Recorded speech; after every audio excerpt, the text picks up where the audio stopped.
ನಮಸ್ಕಾರ, ವಿಶ್ವವಾಣಿ ಟಿವಿಗೆ ಸ್ವಾಗತ. ನಾನು ಚಿದಾನಂದ ರುದ್ರಾಪುರ್ಮಾಡ್. ರಾಜ್ಯ ಕಾಂಗ್ರೆಸ್ ಸರ್ಕಾರಕ್ಕೆ 2.5 ವರ್ಷ ಪೂರೈಸಿದ್ದು, ರಾಜ್ಯ ಸರ್ಕಾರಕ್ಕೆ ಅಭಿನಂದನೆ ಸಲ್ಲಿಸಿ ಕೈ ವಿರುದ್ಧ ವಾಗ್ದಾಳಿ ನಡೆಸಿದ್ದಾರೆ ಸಂಸದ ತೇಜಸ್ವಿ ಸೂರ್ಯ.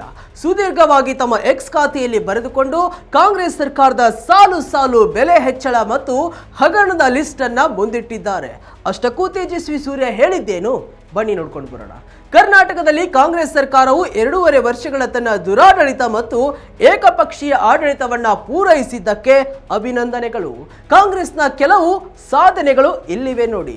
ದರ ಏರಿಕೆ, ಮೆಟ್ರೋ ದರಗಳು ಸುಮಾರು 71% ಹೆಚ್ಚಾಗಿದೆ. ಹಾಲಿನ ದರ 4 ರೂಪಾಯಿ ಹೆಚ್ಚಳವಾಗಿದೆ. ತುಪ್ಪದ ಬೆಲೆ ಕೆಜಿಗೆ 90ರಷ್ಟು ಹೆಚ್ಚಾಗಿದೆ. ವಿದ್ಯುತ್ ಸುಂಕ ಏರಿಕೆ, ಸ್ಥಿರ ಶುಲ್ಕ 120ರಿಂದ 145ಕ್ಕೆ ಏರಿಕೆಯಾಗಿದೆ. ಆಸ್ತಿ ನೋಂದಣಿ ಶುಲ್ಕ ದ್ವಿಗುಣಗೊಂಡಿದೆ. ನಕಲು ಮಾಡಿದ ಡಿಪಿಆರ್ ಮತ್ತು ಸಾಧ್ಯತಾ ಅಧ್ಯಯನದೊಂದಿಗೆ 43,000 ಕೋಟಿ ಸುರಂಗ ರಸ್ತೆ ಯೋಜನೆ. ಭ್ರಷ್ಟಾಚಾರದ ಫಲವಾಗಿ ರಸ್ತೆಗಳಲ್ಲಿನ ಗುಂಡಿಗಳು ಸವಾರರಿಗೆ ಮಾರಕವಾಗುತ್ತಿವೆ. ಮಾರ್ಗದರ್ಶಿ ಮೌಲ್ಯ 25ರಿಂದ 30ರಷ್ಟು ಹೆಚ್ಚಳವಾಗಿದೆ. ಸ್ಟಾಂಪ್ ಡ್ಯೂಟಿ 200ರಿಂದ 500ರವರೆಗೆ ಹೆಚ್ಚಳವಾಗಿದೆ. ಬಸ್ ದರಗಳು 15ರಷ್ಟು ಹೆಚ್ಚಳವಾಗಿದೆ. ಸರ್ಕಾರಿ ಆಸ್ಪತ್ರೆಗಳಲ್ಲಿ ಬೆಲೆ ಏರಿಕೆ, ಸಿಂಗಲ್ ಬೆಡ್ನ ವಿಶೇಷ ವಾರ್ಡ್ನ ವೆಚ್ಚವನ್ನ 750ರಿಂದ 2,000 ರೂಪಾಯಿಗೆ ಏರಿಕೆ ಮಾಡಲಾಗಿದೆ. ಸರ್ಕಾರಿ ಆಸ್ಪತ್ರೆಗಳಲ್ಲಿ ಹೊರರೋಗಿ ಶುಲ್ಕ ಮತ್ತು ಒಳರೋಗಿ ಪ್ರವೇಶ ಶುಲ್ಕ ದ್ವಿಗುಣಗೊಂಡಿದೆ. ಕಸ ಸುಂಕ 10ರಿಂದ 400 ರೂಪಾಯಿ ವ್ಯಾಪ್ತಿಯಲ್ಲಿ ಹೆಚ್ಚಳವಾಗಿದೆ. ಮೃಗಾಲಯ ಪ್ರವೇಶ ಶುಲ್ಕ ಹೆಚ್ಚಳವಾಗಿದೆ. ಬಹುಮಹಡಿ ಕಟ್ಟಡಗಳ ಮೇಲೆ ಅಗ್ನಿಶಾಮಕ ಸುಂಕ ಹೆಚ್ಚಳವಾಗಿದೆ. ಕ್ಯಾಬ್ಗಳು, ಆಟೋಗಳು ಮತ್ತು ಇತರ ವಾಣಿಜ್ಯ ವಾಹನಗಳ ಮೇಲೆ 3% ಸಾರಿಗೆ ಸುಂಕ ಹಾಕಲಾಗಿದೆ. ಖಾಸಗಿ ಕಾಲೇಜುಗಳಲ್ಲಿ 10% ಶುಲ್ಕ ಹೆಚ್ಚಳವಾಗಿದೆ. OTT ಸಿನಿಮಾ ಟಿಕೆಟ್ಗಳ ಮೇಲೆ 2% ಸುಂಕ ಹಾಕಲಾಗಿದೆ. ಬೆಂಗಳೂರಿನಲ್ಲಿ ನೀರಿನ ಸುಂಕ ಹೆಚ್ಚಳವಾಗಿದೆ. ಇನ್ನು ಹಗರಣಗಳ ಪಟ್ಟಿಯನ್ನು ಕೂಡ ಮುಂದಿಟ್ಟಿದ್ದಾರೆ. 613 ಕೋಟಿ ವೆಚ್ಚದ ಕಸ ಗುಡಿಸುವ ಯಂತ್ರಗಳ ಹಗರಣ ದೇಶದಲ್ಲಿಯೇ ಅತಿ ಹೆಚ್ಚು ಎಂದು ವರದಿಯಾಗಿದೆ. ಮೈಸೂರು ನಗರಾಭಿವೃದ್ಧಿ ಪ್ರಾಧಿಕಾರ ಅಂದ್ರೆ ಮೂಡಾ ಹಗರಣ, ವಾಲ್ಮೀಕಿ ಪರಿಶಿಷ್ಟ ಪಂಗಡಗಳ ಅಭಿವೃದ್ಧಿ ನಿಗಮದ ಹಗರಣ, ಭ್ರಷ್ಟಾಚಾರ.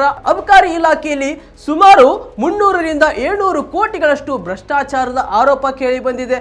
ಕರ್ನಾಟಕ ವೈನ್ ಮರ್ಚೆಂಟ್ಸ್ ಅಸೋಸಿಯೇಷನ್ನ ಹೇಳಿಕೆಯ ಪ್ರಕಾರ ಪರವಾನಗಿಗಾಗಿ 30ರಿಂದ 40 ಲಕ್ಷ ರೂಪಾಯಿ ಪಾವತಿಸಲಾಗುತ್ತದೆ. ಗುತ್ತಿಗೆದಾರರ ಸಂಘದಿಂದ ಭ್ರಷ್ಟಾಚಾರದ ವಿರುದ್ಧ ಪ್ರತಿಭಟನೆ.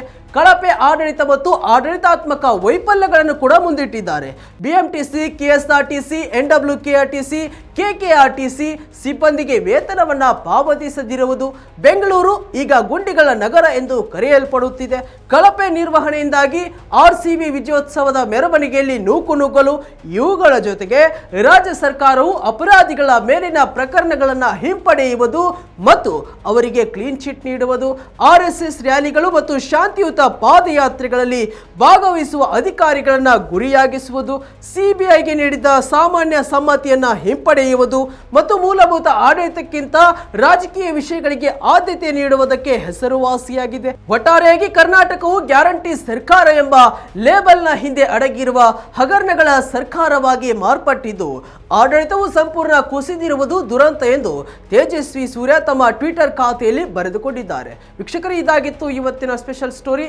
ಮತ್ತಷ್ಟು ವೈವಿಧ್ಯಮಯ ಸುದ್ದಿಗಳಿಗಾಗಿ ನೋಡ್ತಾ ಇರಿ ವಿಶ್ವವಾಣಿ ಟಿವಿ. ನಮಸ್ಕಾರ.